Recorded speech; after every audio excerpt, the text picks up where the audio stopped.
Hey guys, this is the Peckham Prince, just doing the second part of my video from earlier on today. We did show you how to already set all the quadcopter up, so I'm just going to quickly now run you through just the app so that you know, and just quick how to calibrate the compass so that you're safe before you fly. Okay, so without further ado, here we go. Obviously, you've got the controller here and the phone, as you can see, and then you've got your USB lead. So obviously all you need to do is just attach one end. I've got no one to hold the phone here, so let me just pause. Okay, so as you can see here, I've attached one end to my phone, and the other end I've attached to the back of the controller there. I think it's pretty safe to say what way they go round. Okay, now once you've done that, always remember to switch the controller on first, but if I was you, they do recommend staying about 5 or 10 foot, having a quadcopter about 5 or 10 foot away from obviously where the controller is to stop any interference. So to switch this on, I just press once and then let go and press again immediately after for 2 seconds. You'll hear a bleep and my phone will light up like that to say that obviously it's all connected. So if I open my phone up, you'll see that screen, and then once you've turned on your quadcopter, that screen should show the picture of your drone. So if I show you over here to the quadcopter, before you switch it on, obviously just make sure you've got a nice bit of ground clearance, because the camera will move when you first switch it on. So I'm just going to take off the cap.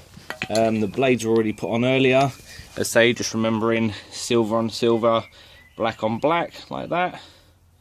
Okay, because obviously you don't want your quadcopter tilting over. And then on the back, if we turn it around, all you want to do, same as on the controller, press once, let go, and then press and hold for 2 seconds. The camera will move, you will hear the beep, and then you know that's ready. So with both things, just press once, let go, and then immediately press again and hold for 2 seconds. Okay, and you see the lights are flashing on the bottom there. If you come then back over to the controller, you'll see now there is actually a picture of my drone on there. So we're going to hit camera mode, and if we look on the screen, that's what you should see. You should see it says firmware is of the latest version, and then everything else should say normal, good or poor. It's saying no SD card because obviously I've not got a memory card in there at the moment just for the purposes of this, and obviously gimbal status on the camera is normal as well, so that's all good.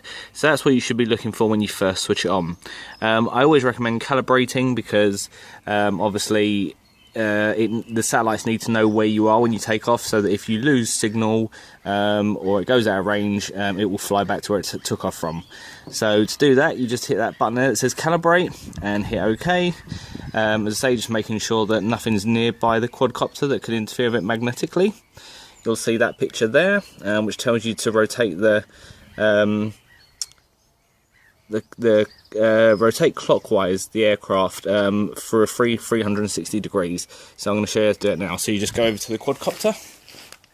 Okay, we'll pick it up. This is called the drone dance. So basically what I'm going to do is I'm actually just going to spin a full 360 degrees. And then once I go around to the other side, the lights underneath here change from yellow to green. Okay, once you've done that, it will tell you to tilt the quadcopter forward like that. Okay, and then do exactly the same thing, just rotate round in a full circle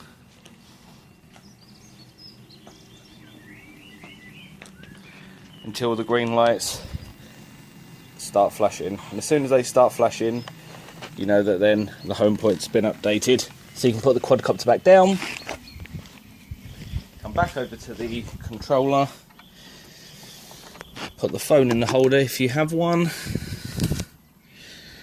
like that. Sorry, screaming off, there you go. And on there, as you say, it says everything look normal, calibrate, firmware is the latest version, and all gimbal status is normal. So everything's cool. And if you want to just double check, just check how many, just check that it says safe to fly there, and also how many satellites you want between sort of 12 and 15. The longer you leave it, it should pick up a few more. Best to leave it about 30 seconds to a minute before you actually take off, just to make sure it's had time to update. Okay, so once we've done that, to start the quadcopter, you just need to pull both these sticks down into the middle, holding there for a few seconds. There you go. And now the propellers are moving. If you want to stop it, just pull down again into the bottom corners, hold it for a few secs. There you go, and the propellers will go off. Just wanted to show you that. Lastly, what I would say is just when you do take off, leave it about 5-6 foot in the air or so, just see if it'll hover in place. It might blow a little tiny bit because of the wind, but it should stay pretty level. And then just do a quick left, right, up, down, forwards and backwards, just to check that all the controls are working okay, and you're fine. I'm just going to do a quick hover.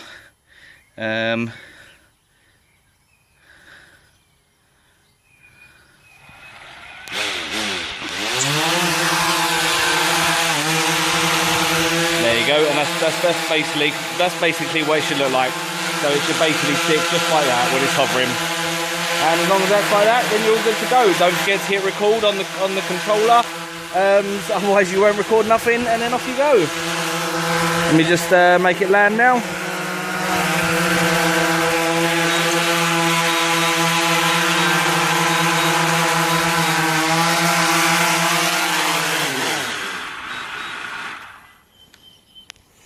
There you go, and that's how we do it. So I hope you enjoyed the video. Any comments, just please leave them below, and I'll do my best to answer when I can. Thank you very much. This is P Prince. See you again for another video soon.